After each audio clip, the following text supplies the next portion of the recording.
Vous avez mentionné pas mal de choses, donc je dois clarifier quelques points. Comme nous l'avons discuté lors de la première interview, vous faites partie des rares personnes, peut-être même moins qu'une poignée, incluant Benny Morris, Ilan Pappe et vous-même. Je ne suis pas sûr s'il y en a d'autres qui sont considérés comme des nouveaux historiens. La raison en est que vous, messieurs, avez eu la rare opportunité, à la fin des années 1980 et au début des années 1990, d'accéder aux archives d'État d'Israël. Ces archives ont depuis été fermées aux universitaires et chercheurs. C'est de cet accès que vous avez tiré vos conclusions, que vous avez publiées et qui ont également été critiquées dans une certaine mesure. Criticized for. So two things that I definitely would like to come back to later. Deux choses que je veux absolument revisiter plus tard sont l'affaire Lavon et les attentats à la bombe terroriste à Bagdad. Ces sujets sont certainement sur notre liste. Mais le plus important, et ce qui rend votre histoire si captivante, c'est que vous êtes l'une des personnes directement affectées par ces événements. Votre famille entière a été impactée par ce changement. Je voudrais mettre en lumière un point spécifique que vous avez abordé dans votre livre. Pourquoi la simple création de l'État d'Israël en tant que lieu physique a-t-elle compromis la relation entre les Arabes non-juifs et les Arabes juifs dans des pays comme l'Irak et d'autres? Pourquoi cela a-t-il été le cas? Like, for example, Iraq, but also other countries. Why was that? It is because Zionism. Le sionisme est un mouvement nationaliste. Marilyn Monroe a une fois déclaré que le nationalisme empêche les gens de voir les autres comme des êtres humains. De même, le philosophe juif Isaiah Berlin affirmait souvent que les Juifs sont comme tous les autres peuples, seulement encore plus. De la même manière, l'historiographie sioniste, comme toute historiographie nationaliste, tend à réécrire l'histoire d'une manière qui se flatte et dénigre ses ennemis. C'est exactement ce que le mouvement sioniste a fait. The Zionist movement did. It created hostility between. Cela a créé une hostilité entre Israël et ses voisins, évidemment, puisqu'ils étaient en guerre en 1948. De plus, il y a eu des répercussions dans le reste du monde arabe. Les Juifs, qui étaient natifs de ces régions et qui faisaient partie intégrante des sociétés et environnements locaux, étaient de plus en plus considérés comme des étrangers après 1948.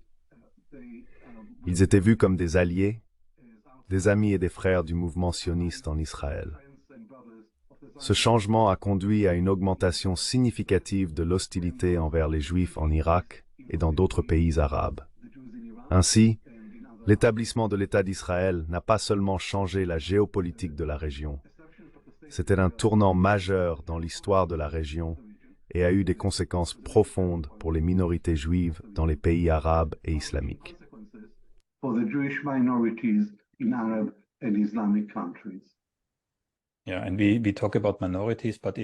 Oui, et nous parlons des minorités. Mais dans votre cas, il y avait environ 120 000 juifs arabes en Irak. En peu de temps, leur nombre a diminué. Je ne peux pas dire qu'ils ont été expulsés, car ils sont supposément partis de leur plein gré. Mais peut-être devrions-nous brièvement discuter de l'affaire Lavon, car c'est l'une des controverses que votre dernier livre, vos mémoires, a effectivement causé. J'ai fait des recherches.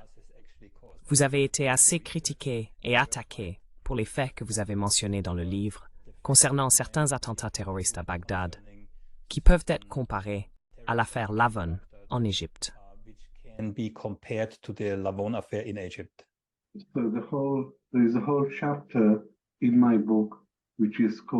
Il y a tout un chapitre dans mon livre intitulé Bagdad Bombshell, qui concerne l'année 1950. Cette année-là, le gouvernement irakien a adopté une loi stipulant que tout juif souhaitant quitter le pays était libre de le faire et disposait d'1 an pour s'enregistrer. Au départ, peu de juifs ont choisi de partir. Cependant, au cours de cette année, 5 attaques ont eu lieu contre des sites juifs à Bagdad. Ces attaques ont précipité et accéléré l'enregistrement de plus de juifs souhaitant quitter le pays. Et finalement, beaucoup sont partis pour Israël. Ce n'est pas mon argument que les bombardements étaient la principale raison de l'exode, mais ils étaient un facteur et un très controversé en Israël. Il y a toujours des rumeurs selon lesquelles Israël était impliqué dans les bombardements pour effrayer les Juifs irakiens et les pousser à quitter le pays. In order to frighten the Iraqi Jews to leave the country. This rumor was always denied. Cette rumeur a toujours été démentie. Il y avait 2 commissions d'enquête qui ont exonéré Israël de toute implication, mais les rumeurs persistaient.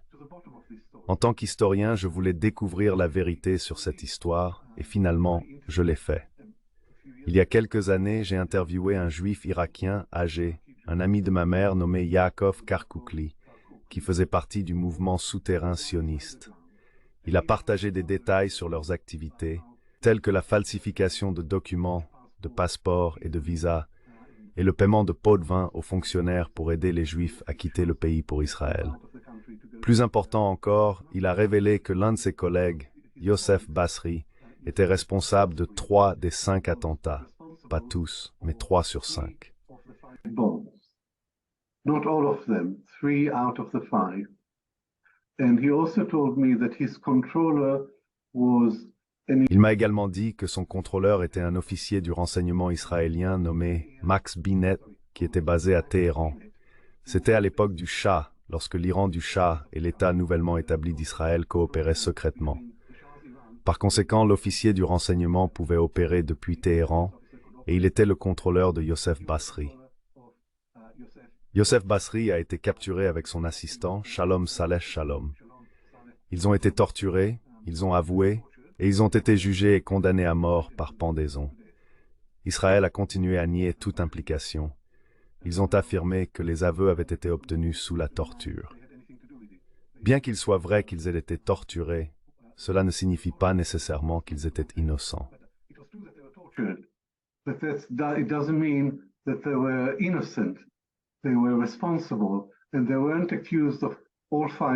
Ils étaient responsables de 3 des 5 attentats, pas de tous.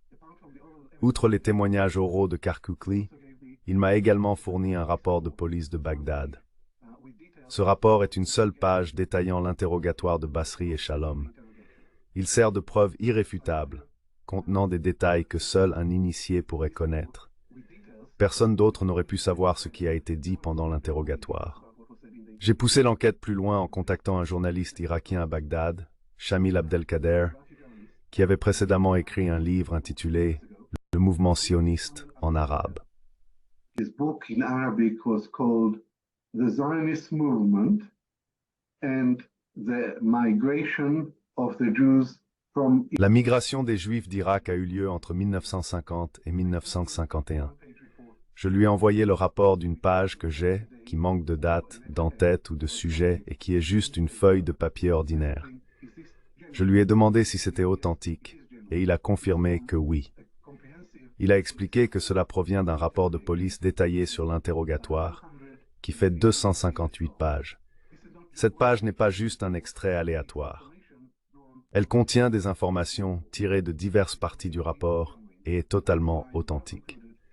Sur cette base, j'ai conclu que Basri et son assistant, sous la direction d'un officier du renseignement israélien, ont placé 3 bombes à Bagdad pour accélérer le départ des Juifs. Je n'ai plus aucun doute sur l'implication d'Israël dans les attentats. I no longer have any doubt that Israel was involved in the bombings. And that's quite a serious indictment. Et c'est là une accusation très sérieuse. Le point suivant que je souhaite aborder est que cette opération sous faux drapeau n'était pas un cas isolé.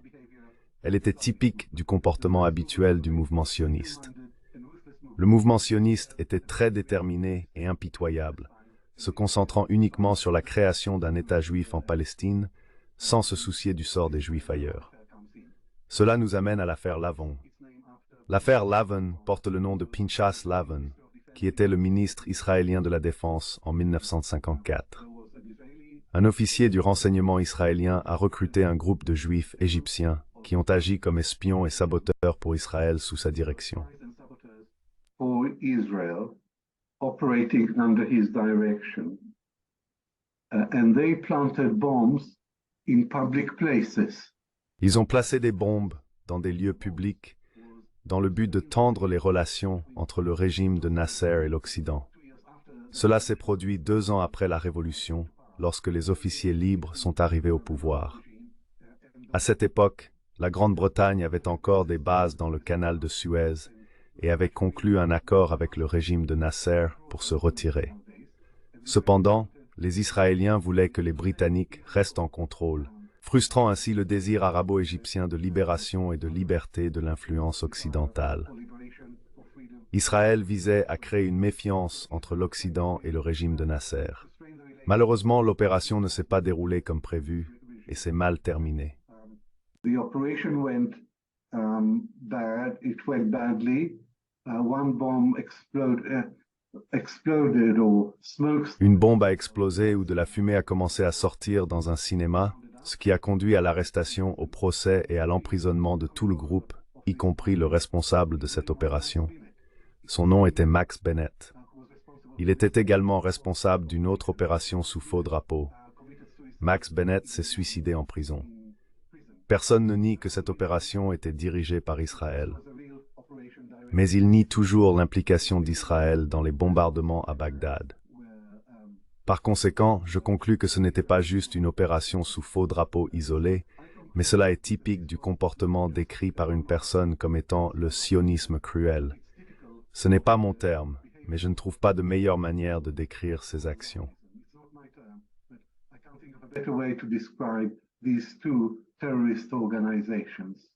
Yeah, you're absolutely right. There is much more evidence.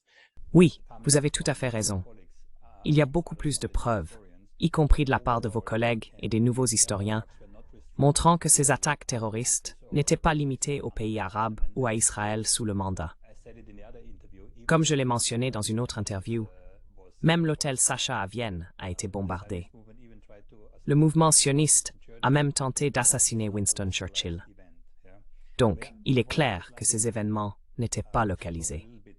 J'aimerais explorer davantage avec vous l'aspect personnel, notamment comment votre famille et de nombreux autres juifs arabes ont été contraints de migrer vers Israël en raison de diverses circonstances.